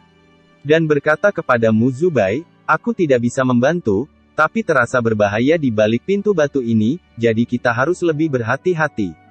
Dengan bodohnya Mu Zubai berkata, jebakan ini sudah lama kehilangan efeknya, jadi tidak ada bahaya di dalam sana, jadi kau harus lebih percaya kepadaku. Mendengar ucapan dari Mu Zubai, Qingning pun berpikir sejenak. Lalu berkata, kita harus menunggu dulu sebentar, dan tak boleh gegabah memasuki pintu batu ini, karena kita tidak tahu apa bahaya yang ada di dalam. Mu Zubai yang tidak sabaran pun berkata, apa lagi yang ingin kau tunggu? Kemudian, Qingning pun menoleh ke arah Gu Qinfeng, dan berkata, mungkin kita harus bertanya kepada dia. Aku tidak tahu siapa dia sebenarnya, tapi sebelumnya, dia bisa melihat arai tersembunyi, yang bahkan luput dari kesadaran ilahiku, kelihatannya, kesadaran ilahinya jauh lebih hebat dariku, dan mungkin dia juga bisa melihat apa yang ada di balik pintu ini. Kemudian, Qingning pun bertanya kepada Gu Qinfeng, hai kawan, bisakah kau membantuku untuk hal ini? Bisakah kau beritahu, jika ada bahaya di balik pintu tersembunyi ini? Kemudian Gu Qinfeng pun sedikit berpikir, lalu berkata, ada jebakan tersembunyi di balik pintu batu ini, dan aku sarankan kalian untuk menjauhinya. Qingning bertanya, jebakan seperti apa itu? Gu Qinfeng menjawab, itu mekanisme melahap awan laut, dan itu akan terpicu di saat kau membukanya. Lalu dengan sombong, Mu Zubai menyela pembicaraan dan berkata, hoho, dan kau tahu banyak tentang mekanisme jebakan. Dengan wajah datar, Gu Qinfeng menjawab, ya begitulah. Lalu, Mu Zubai kembali bertanya kepada Qingning, Qingning, kau tidak akan mempercayai kata-katanya kan? Apa kau benar-benar berpikir, bahwa aku tidak bisa melihat jebakan yang tersisa di sana? Aku belajar mekanisme jebakan selama bertahun-tahun, dan aku tidak pernah mendengar ada jebakan bernama mekanisme melahap awan laut. Mendengar perkataan bodoh dari Mu Zubai, Gu Qinfeng pun menyela pembicaraan dan berkata, "Anak muda, di dunia ini masih banyak yang belum kau dengar. Di saat kau memicu mekanisme melahap awan laut, itu akan terasa seperti jatuh ke dalam neraka, dan kau akan sulit untuk keluar dari sana, jadi aku sarankan untuk tetap menjauhinya." Dengan seombong, Mu Zubai menjawab, "Kau penuh dengan omong kosong. Aku ingin tahu, apa benar, ada mekanisme melahap awan laut yang kau bicarakan?" Kemudian, Mu Zubai pun nekat membuka pintu itu. Setelah membuka pintu rahasia itu, Mu Zubai dan Qing Ning pun menjadi waspada dengan apa yang mungkin akan terjadi akibat membuka pintu itu. Tapi setelah pintu itu terbuka, tak kunjung terjadi apapun di sana, tidak seperti yang dikhawatirkan oleh Gu Qinfeng. Dan dengan penuh percaya diri, Mu Zubai berkata, "Qing Ning, kau percaya padaku sekarang? Jika di sana ada jebakan yang tertinggal, seharusnya itu sudah terpicu sekarang." Kemudian, dengan sombong dia menoleh ke arah Gu Qinfeng dan berkata, "Hei, apanya yang mekanisme melahap awan laut? Itu hanya sebuah lelucon." Di sisi lain, Qing Ning masih berpikir, itu terlihat tidak ada apa-apa yang terjadi, tapi perasaan apa ini? Dan di saat mereka melangkah, tiba-tiba aktif sebuah arai, dan membuat mereka berdua kaget. Ini tidak bagus, kita harus menghindarinya cepat. Tapi ketika mereka hendak keluar dari arai itu, tiba-tiba dengan cepat arai itu sudah mengurung mereka, dan membentuk sebuah kekai. Sesaat setelah mereka terjebak di sana, kemudian mereka merasakan sesak nafas, dan Qing Ning berpikir, aku harus cepat mengatur energi spiritualku, dan secara naluri, Mu Zubai pun mengikutinya. Di saat mereka sedang mengatur energi spiritualnya, tiba-tiba Gu Qinfeng berkata, "Jangan keluarkan energi spiritualmu." Mendengar perkataan Gu Qinfeng, justru malah membuat Qing Ning bingung. Lalu Gu Qinfeng melanjutkan perkataannya, "Jangan melawannya atau bergerak, itu hanya akan membuatnya bertambah parah, berdiri saja di sana dan jangan lakukan apapun, kau harus tetap tenang." Lalu Qing Ning pun mengikuti saran dari Gu Qinfeng, untuk tidak melakukan apapun dan tetap tenang, tapi tidak dengan Mu Zubai yang mengabaikannya. Kemudian Qing Ning berkata dalam hati, ini menjadi tidak begitu mencekik, dan auranya pun jadi tidak menakutkan. Sementara itu, Gu Qinfeng bersiap mengeluarkan jurus api kilat, dan kemudian dia menembakkannya ke arah arai tersebut. Dan membuat arai itu retak, lalu kemudian hancur. Dan mereka berdua pun berhasil keluar dari sana. Qing Ning langsung mengatur nafasnya agar menjadi kembali stabil, sementara Mu Zubai yang terkapar tak sadarkan diri.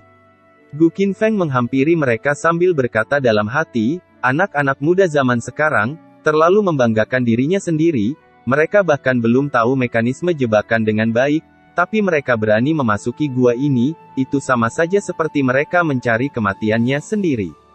Kemudian, Gu Qinfeng berkata kepada Qing Ning, kalian tidak seharusnya berada di tempat ini, pergilah tinggalkan tempat ini dan beristirahatlah. Kemudian, dia pun pergi meninggalkan mereka dan masuk ke dalam ruangan rahasia. Qing Ning tidak berkata apa-apa, dan hanya melihatnya pergi berlalu, kemudian Qing Ning mengeluarkan sebutir pil, dan memasukkannya ke dalam mulut Mu Zubai. Lalu dia berpikir, hanya saja siapa dia sebenarnya. Kesadaran ilahinya sangat kuat, dan dia mengetahui banyak mekanisme jebakan, dan dia mampu menghancurkan arai ini dengan satu serangan, dan bagaimana dia bisa melakukan itu. Kemudian Mu Zubai pun mulai sadarkan diri. Qing Ning pun menyadarinya sambil menoleh, dan berkata, Mu Zubai apa kau baik-baik saja? Ya aku baik-baik saja jawabnya. Kemudian Qing Ning pun berkata kepadanya, aku sudah memberitahumu untuk tidak terburu-buru, tapi kau tidak mau mendengarnya, dan semua ini takkan terjadi, jika dia tidak membantu kita untuk keluar dari kekai itu, kita berdua pasti sudah mati di sini. Mu Zubai pun hanya terdiam sambil memalingkan wajahnya. Kemudian, Qing Ning mengajaknya untuk mencari Gu Qinfeng, yang belum jauh dari tempat mereka. Dengan sinis, Mu Zubai menjawab, kenapa kita harus mencarinya? Qing Ning kemudian berkata, hei Mu Zubai, bagaimana bisa kau berkata seperti itu? Dia baru saja menyelamatkan nyawa kita, dan tentu saja kita harus berterima kasih kepadanya, dan dia telah menyelamatkan nyawaku 2 kali. Jika kau tidak ingin pergi, maka aku akan pergi mencarinya sendiri. Dan Qing Ning pun berjalan meninggalkannya. Meskipun kesal, Mu Zubai pun akhirnya mengikuti Qing Ning. Dan akhirnya, mereka menemukannya. Qingning bertanya, "Kawan, apa yang kau lakukan di sini? Apa kau menemukan sesuatu yang bagus?" Kemudian, Mu Zubai yang terkejut, berkata, "Apa itu? Aku tidak pernah melihat pecahan kristal dengan energi sebesar ini sebelumnya, pasti itu adalah benda yang bagus." Mendengar itu, Gu Qinfeng berkata, "Apa? Baru saja aku menyelamatkan nyawa kalian, dan sekarang kalian mau mencuri barang-barangku?" Qingning menjelaskan, "Kawan, kau salah paham dengan maksud kami kesini hanya untuk berterima kasih, dan ingin tahu namamu yang terhormat." Dengan wajah dingin, Gu Qinfeng menjawab, "Kalian tidak perlu berterima kasih, cepat pergilah, jika kalian tidak ingin mati." "Kawan, kenapa kau seperti itu? Apa kau belum selesai? Jika sudah, cepatlah pergi dari sini." Qingning kembali menjelaskan, "Aku tahu apa yang kau khawatirkan, tapi kau tidak perlu khawatir. Aku tidak akan merebut pecahan itu darimu, apalagi kau telah menyelamatkan nyawaku 2 kali." Tapi Gu Qinfeng hanya diam saja, dan mengabaikannya. Kemudian, Qingning pun berkata dalam hati, "Orang ini sungguh keras, aku belum pernah diusir pergi sepanjang hidupku." Lalu dia pun mengajak Mu Zubai untuk pergi. Tapi Mu Zubai hanya diam saja, dan tersenyum tipis sambil melihat ke arah kristal. "Mu Zubai, apa yang kau lihat?" Kemudian, Mu Zubai pun berkata, "Qingning, kita sebelumnya telah sepakat untuk membagi harta yang ditemukan dengan rata. Apa yang kau maksud dengan itu?" "Aku tidak bermaksud apapun, aku hanya berpikir bahwa pecahan kristal itu milik semua orang. Mu Zubai, dia menyelamatkan kita tidak bisa melakukan itu." Lalu Qingning pun berpikir, melihat sifat serakah Mu Zubai, dia pasti tidak memiliki niat baik, apakah dia mau mencuri pecahan itu darinya? Mu Zubai berkata, "Dia hanya menyelamatkan kita dengan sedikit bantuan, dan dia bilang telah menyelamatkan kita terlalu banyak. Kita memasuki gua ini bersama-sama, jadi kita hanya membantu sesama, membantu adalah membantu, dan aturan adalah aturan, jadi kita tidak bisa membiarkan dia mendapatkan harta rampasan itu sendirian, bukan?" Mendengar perkataan arogan dari Mu Zubai, Qingning pun menjawab, "Aku akui kalau itu adalah aturannya, tapi dia memiliki keinginan sendiri sejak kita memasuki gua, dan dia menolak untuk bergabung dengan kita." Dengan nada tinggi Mu Zubai berkata, "Yah, tapi itu bukan alasan yang bagus, Qingning, apa kau lupa? Kita adalah orang yang pertama kali menemukan gua ini, kita sudah memberikan bantuan besar, dengan membiarkannya masuk ke gua ini bersama kita." Mendengar Mu Zubai yang tidak mau kalah, membuat Qingning menjadi kesal. "Kawan, pecahan itu adalah milik semua orang, aku sarankan kau untuk melepaskannya." Gu Qinfeng menjawab, "Aku baru saja menyelamatkanmu, tapi kau tidak bersyukur untuk itu, dan kau malah ingin mencuri kristal dari tuan muda ini. Bocah, apa kau tidak memiliki sedikit pun etika?" Mu Zubai menjawab, "Maafkan aku, tapi ini adalah aturannya, dan sejak peraturan ini dibuat, semua orang harus mentaatinya, tidak ada pengecualian. Aku katakan sekali lagi, pecahan itu adalah milik semua orang, jadi aku sarankan kau untuk melepaskannya." Gu Qinfeng menjawab, "Jika aku tidak mau, kau mau apa? Jika kau tidak mau melepaskannya, maka jangan salahkan aku bertindak tidak sopan." Dengan wajah dingin, Gu Qinfeng berkata, "Bocah kecil, apa kau mampu untuk melakukan itu? Apa kau sanggup mengalahkanku? Kau bahkan tidak tahu siapa aku, dan sekuat apa diriku, dan kau masih mau mencuri dariku? Apa kau pernah memikirkannya, apa yang akan terjadi, jika kau tidak bisa mengalahkanku? Karena jika itu terjadi, kau mungkin akan kehilangan nyawamu. Apa kau pernah berpikir ke arah sana? Aku sarankan kepadamu, pikirkan 2 kali sebelum mengambil tindakan, itu masih belum terlambat." Dengan wajah percaya diri, Mu Zubai menjawab, "Kau mencoba menakutiku." "Menakutimu, bocah, kau berpikir terlalu berlebihan, tuan muda ini berkata padamu, hanya karena kau salah satu murid sekte Yunxia." Kemudian, Gu Qinfeng berkata dalam hati, "Setelah semuanya, Yunxia memiliki sebagian besar kenangan masa mudaku, aku masih memiliki perasaan terhadap sekte Yunxia, jadi aku tidak mau membunuh murid sekte Yunxia. Tapi, jika bocah ini tidak mau mendengarkan saranku, maka, aku tidak bisa berbuat apa-apa." Dengan wajah yang serius, Mu Zubai berkata, "Aku akan mengatakan ini untuk terakhir kalinya, lepaskan tanganmu dari pecahan itu adalah milik semua orang. Dan ini akan menjadi yang terakhir kalinya." Tapi Gu Qinfeng hanya mengabaikannya, Mu Zubai berkata, kau berani mengabaikanku. Aku juga ingin melihat, apa kau masih bisa bersikap arogan di depanku. Melihat Mu Zubai yang bersiap mencabut pedangnya, kemudian King Ning langsung bergegas menghadangnya, dan berkata, Mu Zubai, kau tidak bisa melakukan itu. King Ning, bagaimana bisa kau membela orang asing? Jangan lupa, aku adalah orang yang membawamu ke sini. King Ning menjawab, aku berterima kasih, karena kau telah menemukan gua ini untukku. Tapi bagaimanapun, dia telah menolong kita, jadi aku tidak akan melakukan tindakan yang tidak bermoral. Dan mereka berdua pun saling berselisih. Sesaat kemudian, tiba-tiba terdengar suara pintu terbuka dengan keras. Dan semua orang pun menoleh ke arah pintu. Dan datanglah Huang Yao beserta yang lainnya. Melihat keadaan Huang Yao yang terluka, Mu Zubai pun bertanya, apa yang terjadi kepadamu? Apa kalian menghadapi bahaya? Sebelum menjawab pertanyaan mereka, Huang Yao melihat ke arah Gu Qinfeng, dan berkata, itu dia adalah orang yang melakukannya. King Ning pun heran dan berkata, apakah tadi di sana terjadi salah paham? Li Qiandong menjawab, Master King Ning, itu dia di sana, tidak ada kesalahpahaman, aku menunggu di luar dengan adik junior, dan orang ini tidak bicara lebih dari 2 kata, dan menyerang Huang Yao sampai seperti ini. Lalu King Ning pun menghampiri Gu Qinfeng, dengan niat mau memperjelas masalah. Tapi sebelum dia sempat bicara, Gu Qinfeng lebih dulu berkata, benar, aku adalah orang yang menyerangnya. Tapi dia tidak bilang bahwa Huang Yao yang menyerangnya duluan. Mu Zubai pun berkata, King Ning, apa kau sekarang tahu? Orang seperti apa dia? Dan dia berpikir, sebelumnya tidak bagus untukku mengambil tindakan, karena King Ning menghentikanku, tapi sekarang aku punya alasan yang bagus, King Ning kau tidak bisa menghentikanku. Sambil mencabut pedangnya. Melihat itu, King Ning berusaha menghentikannya, Mu Zubai, jangan terburu-buru. Lalu kedua saudaranya yang lain pun, memasang kuda-kuda. King Ning yang masih berada di sana, berkata, kalian hentikan ini. Tapi mereka mengabaikannya, dan kemudian menerjang ke arah Gu Qinfeng. Dengan wajah dingin, Gu Qinfeng melirik ke belakang, kemudian dia mengarahkan tangan kirinya ke arah wajah dari Huang Yao, dan dia pun mencengkram wajah Huang Yao, tanpa beranjak sedikit pun dari sana. Tentu saja, itu membuat Huang Yao berteriak kesakitan, dan tumbang. Li Qiandong dan Mu Zubai pun terkejut melihatnya. Setelah berhasil mengalahkan Huang Yao dengan mudah, kemudian Gu Qinfeng melirik ke arah Li Qiandong. Li Qiandong pun berpikir sambil ketakutan, ini tidak baik, aku harus mundur. Dan dia pun pergi secepat yang dia bisa.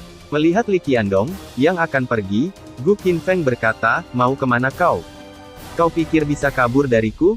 Dan dengan cepat, dia pun menendang bagian belakang kepala Li Qiandong, dan membuatnya juga tumbang dengan mudah. Melihat dua saudaranya dikalahkan dengan mudah, membuat Mu Zubai marah dan berkata, kau berani melukai saudaraku, kau sudah ingin mati ya? Kemudian, Mu Zubai mengeluarkan jurus 8 pedang surgawi. Dan dia menembakkannya ke arah Gu Qinfeng. Gu Qinfeng dengan dingin berkata, dasar bocah yang tidak tahu diri. Kemudian, hanya dengan satu tangan, dia menahan serangan itu, dan membuat pedang-pedang yang mengarah kepadanya, menjadi hancur. Kemudian, dengan cepat dia menerjang ke arah Mu Zubai, dan menendang perutnya. Dan membuat Mu Zubai terlempar dengan keras ke dinding. Sebelum Mu Zubai sempat bangkit, tiba-tiba, Gu Qinfeng sudah berada di hadapannya dan mencekiknya. Dengan wajah ketakutan, Mu Zubai berkata, kau mau apa? Kemudian, Gu Qinfeng mencekiknya dengan keras, dan keluar sesuatu di atas kepala Mu Zubai. Dan setelah benda itu keluar sempurna, Gu Qinfeng lalu menghancurkannya. Mu Zubai dengan syok berkata, apa yang kau lakukan? Tanpa menggubris pertanyaan dari Mu Zubai, Gu Qinfeng lalu menggamparnya, dan membuat orang-orang yang ada di sana merinding. Lalu King Ning berkata dalam hati, orang ini, siapa dia sebenarnya? Bagaimana bisa, dia bertindak sangat kejam. Dengan wajah babak belur, Mu Zubai berkata, aku berasal dari keluarga, Mu, dan ayahku adalah, Mu. Belum sempat dia menyelesaikan perkataannya, Gu Qinfeng kembali menggamparnya. Dan Mu Zubai pun, meminta bantuan kepada King Ning bantu aku. Tapi Gu Qinfeng masih terus menggamparnya, sampai membuat orang-orang di sana ketakutan. Melihat kekejaman ini, dia masih terus menggamparnya. Dan, sampai tenaganya habis, dia terus menggamparnya. Melihat situasi yang mengerikan ini, Qingning berkata, "Kawan, dia sudah mengaku salah, bisakah kau melepaskannya?" Gu Qinfeng mengabaikan Qingning, dan terus menggamparnya. Qingning pun berpikir, bagaimanapun, Mu Zubai pantas mendapatkannya, tapi sebagai temannya, aku tidak bisa diam saja, dan melihatnya mati. Gu Qinfeng berkata, "Salah katamu. Dia tidaklah salah, meskipun dia tidak tahu terima kasih, dia tidaklah salah, dan dia ingin mengambil harta yang tidak berpemilik, itu juga tidak salah." Mendengar Gu Qinfeng berkata seperti itu, dan dia mengatakannya dengan raut wajah super kesal, membuat Qingning takut, dan berkata kepadanya, "Kawan, aku mohon, tolong ampuni dia." Kemudian, Gu Qinfeng berkata, "Aku tidak tahu, dia sadar atau tidak, atas kesalahannya, dan aku juga tidak mau tahu. Kalau masalah pengampunan, itu urusan Tuhan, dan bukan urusanku. Aku hanya melakukan apa yang ingin ku lakukan." Kemudian dia pun berhenti, dan pergi meninggalkan mereka. Qingning pun akhirnya bisa bernafas lega, meskipun Gu Qinfeng hanya pergi begitu saja. Dan dia melihat ke arah mereka bertiga yang babak belur, dan berkata, "Kalau sudah begini, aku harus mengobati mereka." Gu Qinfeng pun kembali ke ruangan pecahan kristal, lalu mengambilnya sambil berkata, "Ini seharusnya menjadi yang terakhir." Tapi, setelah dia mengambil pecahan itu, dia terkejut, karena itu memicu aktifnya pintu rahasia yang lain. Lalu dia pun menghampiri pintu itu, dan berkata, "Kelihatannya pintu batu ini adalah pondasi dari gua ini, dan juga menjadi tempat teraneh di gua. Berdasarkan segel tadi, aku yakin bahwa monster yang disegel oleh Arai the Great Illuminisix Seal berada di sini. Segel pintunya juga sudah rusak, dan aku yakin bahwa monster itu yang merusaknya." Kemudian dia pun membuka pintu itu, dan di dalamnya masih ada satu kristal di sana. Dan dia terkejut, karena kristal yang ada di dalam sana, berbeda dengan pecahan kristal roh matahari. Dan dia belum pernah melihat kristal itu sebelumnya. Lalu dia merasakan ada hawa keberadaan makhluk hidup di sana. Dan, dari kegelapan, muncullah sepasang mata berwarna merah di belakang kristal tersebut. Kemudian, sepasang kaki raksasa muncul, dan menghentakkan kakinya dengan keras di lantai. Dan muncullah monster raksasa, yang memegang senjata di kedua tangannya. Bukannya takut, Gu Qinfeng malah berkata, "Apakah ini kura-kura ninja?" Kemudian dia pun tertawa, "Sungguh lucu, kalau kura-kura, aku sering melihatnya, tapi ini bercapit. Ini baru pertama kali aku melihatnya." Dan dia bertanya kepada si kura-kura, "Hai sobat kecil, datanglah pada tuan muda ini." "Haha, trikmu itu tak mempan padaku." Kemudian, Gu Qinfeng menembakkan energi ke arah monster itu. Dan kemudian, muncullah kura-kura kecil, dari balik asap itu. Ternyata itu adalah genjutsu, yang dibuat oleh si kura-kura kecil. Di saat dia mau menyentuh kura-kura itu, dengan cepat dia masuk ke dalam tempurungnya. Kemudian, Gu Qinfeng mengambil senjata yang tadi dipegangnya, dan berkata, "Apa ini?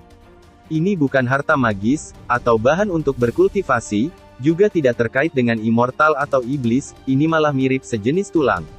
Di saat dia sibuk menilai benda tadi, si kura-kura perlahan bergerak, dan dia meloncat ke arah kristal, dan bermaksud memakannya. Tapi, sesaat sebelum dia berhasil memakannya, dengan cepat Gu Qinfeng berhasil menangkapnya, dan berkata, "Kau masih ingin membodohiku dengan trik konyolmu."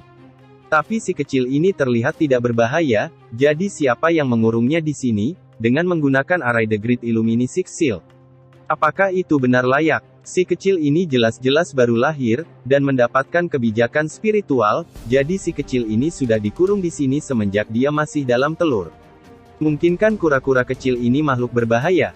Tapi dia tidak kelihatan berbahaya sama sekali. Kemudian, dia berkata, "Sobat kecil, tenanglah, tuan muda ini bukanlah orang jahat, jadi tidurlah dulu." Kemudian Gu Qinfeng menggunakan mantra tidur kepadanya.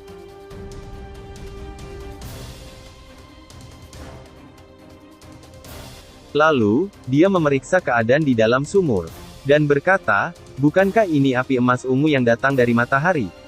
Api emas ungu adalah salah satu dari 9 api terkuat, dan 100% sangat murni dan berbahaya. Aku penasaran, siapa sebenarnya pemilik gua ini? Wajar saja apabila dia memiliki pecahan kristal roh matahari, tapi dia juga memiliki api emas ungu, sungguh Subarashi. Api ini mungkin berbahaya, dan menjadi salah satu api terkuat, tapi, aku telah bermain api sepanjang hidupku, dan tubuhku juga telah terlatih dengan api neraka ke-9, jadi, api emas ungu ini tidak ada apa-apanya dibandingkan dengan itu. Kemudian, Gu Qinfeng pun mulai menyerap api emas ungu itu. Saat dia menyerapnya, dia merasakan ada yang aneh pada kristal itu. Perasaan apa ini? Dia pun memeriksanya, menggunakan indera surgawi, setelah melepaskan roh dari tubuhnya. Dia pun masuk ke dalam kristal tersebut. Dan setelah masuk ke dalam, dia dikelilingi kegelapan tanpa batas. Lalu berkata, apa ini? Aku merasa 500 tahun kehidupanku terasa sia-sia, bahkan aku tidak tahu apapun tentang ini. Aku akui, aku cukup mahir tentang objek spesial, baik itu gua, atau susunan dimensi kecil maupun besar, tapi, aku belum pernah merasakan sesuatu yang aneh seperti ini sebelumnya. Di saat Gu Qinfeng berpikir tentang tempat itu, tiba-tiba terdengar suara wanita memanggil, dan berkata, siapa kau? Gu Qinfeng yang kaget menjawab, hah? Apakah ada orang di sini? Bukan, suara itu bukan manusia, tapi sejenis kesadaran ilahi. Lalu, suara itu kembali bertanya, bagaimana kau bisa memasuki mimpiku? Gu Qinfeng yang heran berpikir, mimpi? Apa yang sebenarnya terjadi? Gu Qinfeng malah balik bertanya kepada suara itu, kau yang siapa? Suara itu menjawab, kau malah balik bertanya, sebelum menjawab pertanyaanku, aku bertanya, bagaimana kau bisa masuk ke dalam mimpiku? Dan siapa kau? Gu Qinfeng menjawab, aku pernah masuk ke dalam mimpiku sendiri, dan mimpi beberapa orang, tapi ini berbeda dan aneh. Suara itu lalu mengancam, bicaralah, dan katakan siapa dirimu. Jika tidak, jangan salahkan aku, jika menghancurkan kesadaran ilahimu. Mendengar ancaman itu, Gu Qinfeng malah balik menantangnya, dan berkata, kalau kau ingin tahu jawaban dari tuan muda ini, maka, cobalah hancurkan aku jika kau bisa. Kemudian, muncullah 2 api emas ungu, lalu menyelimuti Gu Qinfeng. Tapi, dengan mudahnya, dia berhasil menghancurkannya. Dan berkata, hehei, aku telah menempa tubuhku dengan api neraka sebelumnya, meskipun api emas ungu ini berasal dari matahari, ini tidak akan mempan kepadaku, karena ini bukanlah api emas ungu yang asli, melainkan hanya sebagian kecil darinya. Melihat Gu Qinfeng yang begitu kuat, suara itu berkata, siapa kau sebenarnya? Mengapa kesadaran ilahimu sangat kuat? Kesadaran ilahimu begitu kuat, kau pasti bukan kultivator biasa, apa kau juga seorang reinkarnasi? Gu Qinfeng berkata, reinkarnasi? Juga, itu berarti kau orang yang bereinkarnasi? Siapa dirimu di kehidupan sebelumnya? Suara itu menjawab, kau yang harusnya menjawab terlebih dahulu. Gu Qinfeng pun menjawab, di kehidupan yang sebelumnya, aku adalah dewa. Suara itu menjawab, dewa. Sungguh lelucon yang membosankan, kau mau katakan atau tidak? Kenapa kau bisa masuk ke mimpiku? Hehei, aku sudah menjawab pertanyaanmu.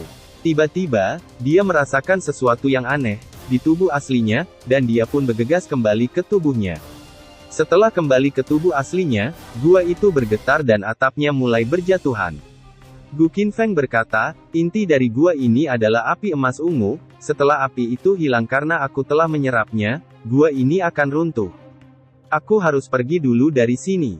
Dan Gu Qinfeng pun pergi dengan menggunakan langkah bayangan, sambil berpikir, ride ini sangat menguntungkan, tidak hanya mendapat beberapa pecahan kristal roh matahari, aku juga berhasil menyerap banyak api emas ungu.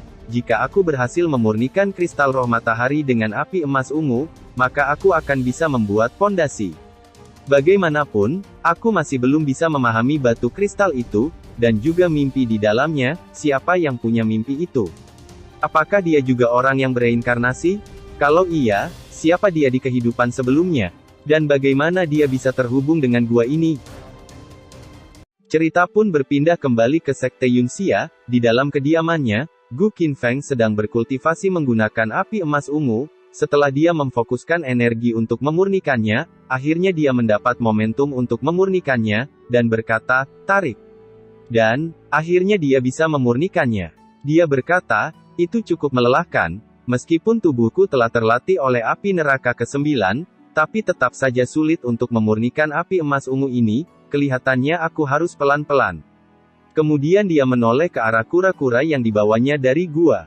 Dan kura-kura itu, bertingkah layaknya kura-kura biasa, tidak seperti monster berbahaya. Gu Qinfeng berkata, kau ini sebenarnya apa? Kenapa kau disegel di sana? Kura-kura itu hanya menatapnya, seakan dia ingin menyampaikan sesuatu. Gu Qinfeng pun menoleh ke arah kendi di belakangnya. Kemudian dia mengambil satu pil dari sana, dan melemparkannya ke arah kura-kura. Dengan mata berbinar, lalu kura-kura itu pun memakannya.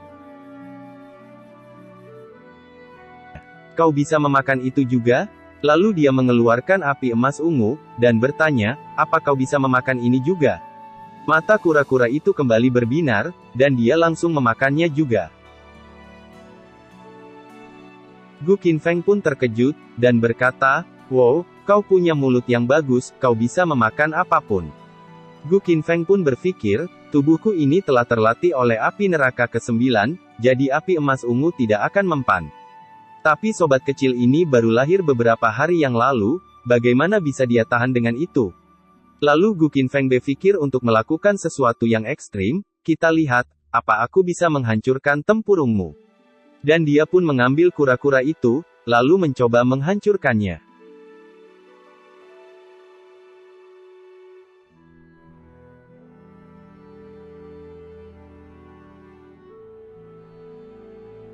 Tapi, setelah dia coba berkali-kali, kura-kura itu tak kunjung hancur juga, dan dia pun kelelahan. Monster jenis apa kau ini? Tubuhmu keras sekali. Dan kura-kura itu pun kembali makan.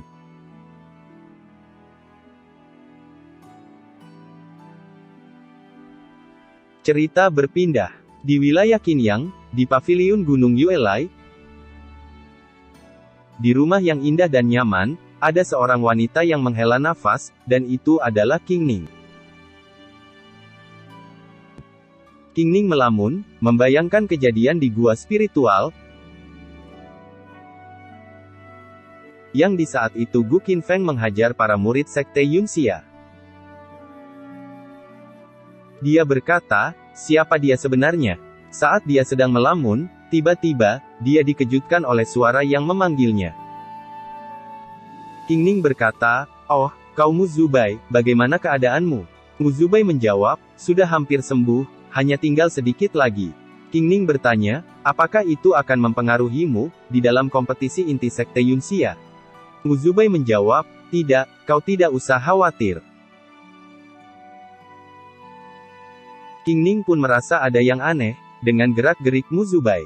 Mu Zubai berpikir, bagaimana caraku mengatakannya? Aku ingin, Qingning merahasiakan kejadian di dalam gua itu.